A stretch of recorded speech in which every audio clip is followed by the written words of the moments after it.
You only have 11 games in this conference at magiging apat kagad na may eliminate in the bottom. Mas maganda-ganda. Nandito ka na sa itaas with at least that good privilege compared to the teams in the bottom four. And the Meralco Bolts win the opening tap. Joining us a little later on will be Miss Riza Diaz at napakarami niyang kwentong itadala sa atin mula sa sideline as etong import ng Meralco gets an offensive rebound and will draw first blood. Talaga namang napakaganda ng pagkakashoot niya sa lineup na ito. That's his strength. He's just so quick off his feet. He got a lot of, he gets a lot of rebounds, and that's something that would really help Coach Norman. Josh Davis getting Meralco on the board. Larry Fonasher naman, a guy who's been struggling so far in the second conference, gets stock and text to 2 points. And pagkayaan si Larry Fonasher, finally nahanap na ang kanyang group, magiging lalong delikado pang makatapat. Etong tropang texters. You know, because he needed always that outside shot, and at the same time, lalo in this conference, Cliff Hodge, burning that 15-footer is something that would really force the Talking Text defense to extend out. Early on, it is the guys who have been struggling outside of the import, the locals who are producing the baskets as Howell ties the game at 4. That was a power move. He had Meralco had good help defense already, but ito na nga, he used his strength to overpower Hugnatan on the post. Davis joined by Wilson, Cortez, Hodge, and Hugnatan being defended by Ganuelos Rosser, Castro, Fonasher, De Ocampo, and Howell. So si Matt Ganuelos Rosser back on the active lineup, didn't even suit up last Sunday sa Binyan. And sa napansin natin, mamaya malamang report, bigyan din tayo ng report ni Ms. Riza, si Danny Siegel hindi pa rin nakabihis para dito sa tropang Texters as well as Ryan Reyes. Yeah, but the good thing there, even despite losing those two players because of injury, they're not really suited up. Nananalo pa rin ang kanilang kumpanan. It really speaks well of the deep bench and the support of every player on the bench. Ang magandang balita naman mula sa kampo ng Meralco is nakabihis na finally si Jared Dillinger, ang kanilang kapitan. We are yet to see if he will be sent to the floor as we go on. Wilson to Hodge underneath. Lamang na naman ang Meralco. So that extra pass will always help any team. And a good thing about it, John had a wide open jumper, but there was a closer guy to the basket. Both teams already at 2-0 heading into this matchup. Laking bagay nga maka 3-0 ka, but how do you actually get there? Anong kakailanganin, especially in this first half? Well, it's really consistency. I expect both teams to really run. Meralco loves to run talk and text, against Blackwater. That's something. They won that game in the fourth because nag-init nga si Howard at tumakbo naman sila na tumakbo in that game. Outside shooting also should be key in this matchup. Mintis nga lang si Wilson doon. And the reigning best import, and Howell secures that board. The defenses will be so tight, both teams magkakakilala naman yan ng halos ng laro at they pride themselves with their defense. Kaya importante talaga yung outside shooting para bumuka-buka yung mga plano nilang depensa. And at the same time, if you really can go on a fast break, that is an easier shot compared to against a set defense. Wilson on the move, gets into Cortez, nakita si Hodge, and he sends home the rainbow. 3-point shot natin sa inyo ng PLDD on Telpad, landline plus home DSL plus tablet. Iba naman talaga kung kaka-birthday mo lang maguan. Kaya nandito, maganda ang pagsisimula ni Cliff Hodge. Castro on the attack, Wilson right on him. De Ocampo, who's been playing solid basketball para dito sa tropa, is fouled. Sideline inbound daw para sa mga naka-asul. Lalong-lalo na for Meralco, they are not as tall as the Talk and Text players. That's why yung outside shooting will really help them out, complement their inside game. Castro against Wilson once again. Now it's Hodge switching out over to the blur. De Ocampo from the outside, and RDO delivers the long two. The good thing about that shot, he's just so fast to pull the trigger. Hindi na nga niya inantay yung depensa makalapit, and the defense was actually there. It's just that he just needed split second to release the shot. So far, we've been witnessing beautiful basketball. Both offenses clicking here. Napakaganda ng percentage sa magkalaban. Yun na nga, but I'm sure both coaches would look into that because if the percentages are high, then definitely the defenses would have to be in place. That time around, the bother ng tropang Texters. Ito nga si Josh ng Meralco. Howell naman sa kabilang dulo. Trying to attack his counterpart over at the Bolts. Howell gets the bounce. Humihingi pa ng foul. Josh Davis would really have to hold his ground. Binangga siya ng bahagya ni Howell. Pero, 250-pound player, he's going to be really tough to defend against. Cortez gets it over to Davis. Power step gagamitin doon. Biglang sinalubong ni Rosser. It's gonna be on Howell or Rosser. That foul. Ronnie Del Campo pala, napituhan doon. Mali ang dalawang choices ko. So, dalawa yung kay Howell kasi he went for that steal. That's why nalibre rin tong si Josh Davis. Davis though misses on that first free throw. Which Norman Black looks on. The most critical thing here for Meralco, it's not only having a prolific import, it's the locals also making a big contribution. So it's a total team effort so far for the Bolts. Meralco up by 2. De Ocampo was looking for Howell. Play broken up by Davis. Hindi pala. Nagambala lang niya. The good thing there, Meralco really sprinted down for a while there. I thought easy basket or easy layup na kagad yun for the Tropang Texters. Mahirap gawin nun after a free throw. Eric, sinubok nila tumakbo. Well, both teams would really do that because makikita nga natin minsan, even off an inbound, talagang they will really push the ball hard.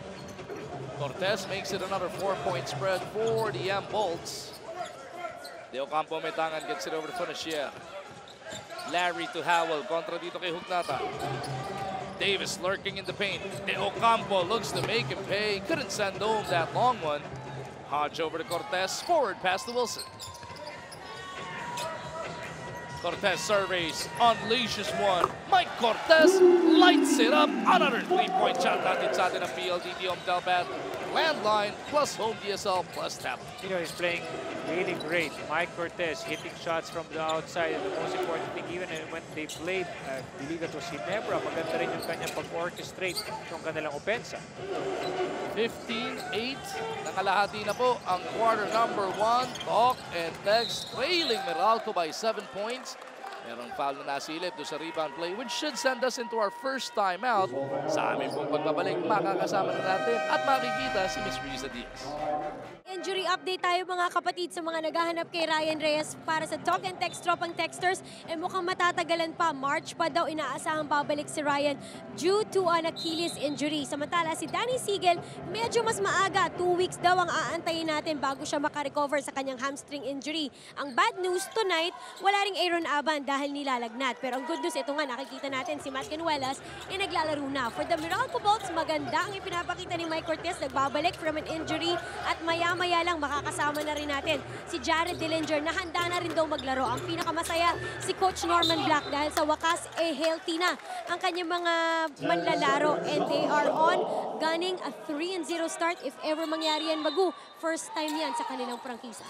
Thank you, Miss Riza. So ready to go na nga, no? Si Jared Dillinger ayon sa ulat ni Miss Riza. Kano kalaking bagay yan, ano? Naka 2-0 na nga yung Meralco. Ngayon nakukumpleto pa bigla. The good thing about their past 2 games and even now here in the first 7 minutes of the first quarter, yung mga players na nandyan, nakapag-deliver. Ngayon, bumabalik pa ngayon yung mga ibang players mo who are really proven scorers and great players as well like Jared. So malaking bagay din yun para sa kanilang kupunan to really help out. So lalalim lalo yung rotation ni Coach Norman na magagamit siya for this game. Speaking of proven scorers, El Granada, Gary David already waiting at that scorer's table. Pinangalan ba sa kanya? Scorer's table. Di ba? Mintis nga lang, atake kanina ni John Wilson, bothered by the recovering defense of the Tropang Texters. Wala na pong 5 minuto natitira sa quarter number 1. De Ocampo gives it up papunta kay Castro, and the blur buries the long one. So, nagkakaroon ng mix-up doon ng depensa ng Meralco. Narinig natin sa huddle ni Coach Norman, they really have to communicate it well. You cannot allow Jason Castro to get hot from the outside. Just like that, Talk in Texas within 4. Hugnatan wanting to wake up his Bolts. Hinahanap si Wilson. Ganda naman ang depensa ni Punasher. Howell takes it away from Davis. Howell fouled. No other recourse for Wilson but to give up that personal. Pero sinigurado niya na magambala niya enough na walang 3-point play opportunity doon. Galing ng depensa doon ni Josh Howell in that last play. He was able to steal that ball. ang bilis siya makaagaw kagad ng position, and Josh Davis was saying to really bounce it off because magaling nga mag-anticipate ng pass itong si Howell. David will be joined by Ferriols as they take to the floor. Papalitan sina Wilson and Ugnatan.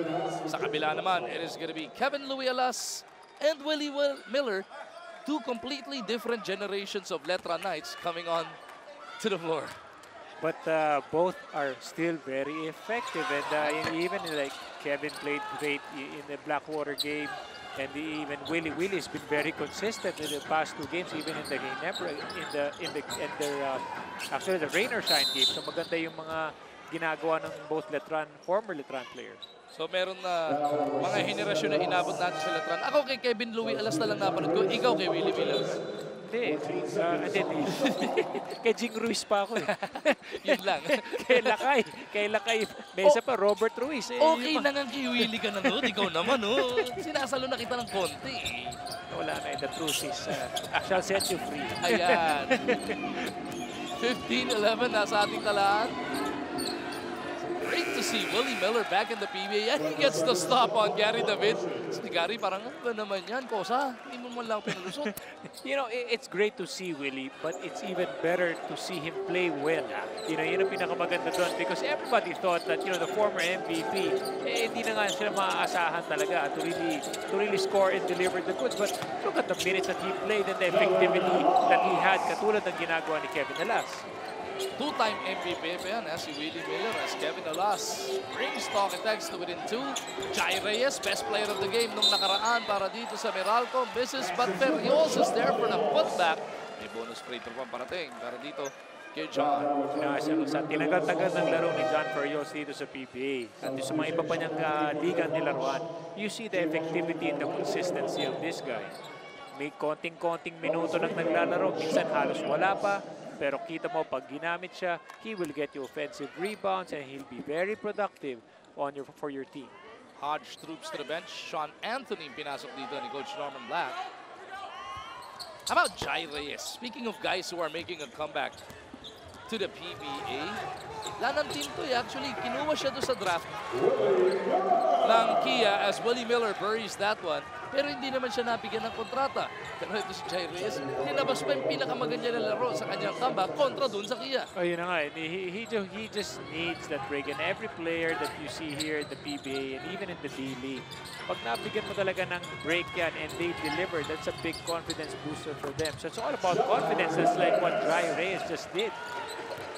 Picking up where he left off last game as he tries to keep in front of Alas now. 19-15 na sa ating talaan. Lanang 3 minuto na titira sa quarter number 1. What a move by Kevin Alas. Off-beat yung ginamit niyang sidestep. You know, his moves are unorthodox. It's not that easy to read a guy who can just like sidestep just like that and stop on the dime. David well covered on his baseline cut. Jai has 8 seconds to try and generate a shot. Davis back to Jai. Anthony from the outside is fouled by Jay Washington, which should send us into this next timeout. Tatlong free throw po ang parating para kay Sean Anthony sa aming pagbabalik. 19-17 nasa ating talaan. Sean Anthony at that line for 3 shots, 3-point attempt po. Yung kanyang tinikada nang siya inabot ng foul ni Jay Wash bago pumasok sa timeout. Anthony takes care of the second as we remind everybody na nagbabalik na ang nag-iisang interactive app-based game show, ang Moneyball Dribble of the People sa inyong PBA. Di lang isa, kundi 2 beses na ang Moneyball dito sa PBA. Mas malaki na ang chance ninyong manalo, kaya dribblers, makipindot na mamayang halftime. 22-17, Anthony takes care of all 3 for another 5-point lead para dito sa Wolves. Largest lead of the game has been 7. Been all Meralco since the opening tip. Di pa man lang nakakatikim ng kalamangan. Every tropang Texas. 2 to shoot para dito sa mga naka-asul. Willie to Howell. Huli pa ni Davis yun. A great defense there. Great defensive stop there by Meralco. everybody was covered. No single player was left wide open. Grabe naman yung haba ng galamay ng Davis. Just when we thought nakawala na ito si Rich Howell, aba, inabot pa mula sa likod. You know, yun yung something that's really impressive. He just gets up so quick. Kahit though she's got that long arms to really be able to pluck out rebounds and get some stops. And Araneta from within for his first basket of the game. Balik na sa pitong abante ng Bulls. You know, he's another player na, you know, sinasabi ng iba that wala na, he's not really as effective as he used to be. But how many games this conference, how consistent he was as a scorer for his team. Gary David right now is the leading local scorer of this Commissioner's Cup as Davis trying to come up with a circus shot. Foul whistled on Alas. You know, he really is a true fit para sa koponan ng Meralco Bulls because even last conference ang Meralco, even off the inbound, they will definitely push that ball and they were leading the league in fast breaks at some point. So now you have an import who can get rebounds, something that they really needed to really help out to shore up the center or the middle position. Just looking at the scouting reports, just before this tournament started, ako personally naisip ko baka naging triplicate na yung clippage dito. May clippage ka na, may Sean Anthony ka pa. Tapos kukunin ng import halos ganun din nilalaro. Pero so far so good. 2-0 na sila. Ang mahirap kasi dyan, Magu, is if you have guys who are hard workers and you consistently have that kind of attitude day in, day out, malaking bagay na yan because for sure, kapag karoon man ng off night yan, they would still give you those hustle points or those things that would inspire the team. We take another look at that strong Rich Howell finish. Beautiful feed issued by Willie Miller as Jared Dillinger has now checked into this game. Pinalitan muna si Josh Davis. Rich Howell in the game against Blackwater, he exploded for 19 in the fourth. But most of the first 3 quarters, he was struggling. Dito is actually starting out very well. Nakaka 6 points na siya here in the first. Mabasa pito ang abante rito ng Meralco Bulls. Kasi yung bonus free throw. David battling Alas for position. Chai Reyes for 3. Kumalog lang palabas yun. Miller in the front court. Kumaan sa pick ni Howell. Miller locates Washington. Brown, that 3-point drive ball ends up back with Trayvon. Oh, what a pass! Miller to Howell once again. Give that credit to Rich Howell for, you know, stopping the ball out. He couldn't really block out that rebound clean. But ang maganda sa kanya, he kept the ball alive. How about the Willie Miller making things happen? Back-to-back beautiful dimes lang kanyang na-issue dito. Gary David naman gusto nang atakihin ito si Alas. Veterano kontra rookie, fading away. El Granada, ginawang asintahan si Kevin Doll. You know, like walang help defense and Gary just being a great scorer. He took advantage of that mismatch on the post. Balik na naman sa pitong abante na Meralco. Last shot time para sa tropang Texters. It is Willie Miller with the leather. Foul given up by David. That's the last to give up para sa Meralco in this first quarter. It's a proper way of using your fouls. Alam mo nang wala pa yung iyong koponan in the penalty. Check that. May isa pang pwedeng pamigay ang Meralco, ha? Tama ba? Tama kasi wala na. That's the last. Alas with the leather. Acrobatic attempt over Jai Mintis. Anthony with a rebound, and that'll do it for the first 12 minutes of action. 28-21, Meralco taking control of this contest as they look for win number 3 in this Commissioner's Cup.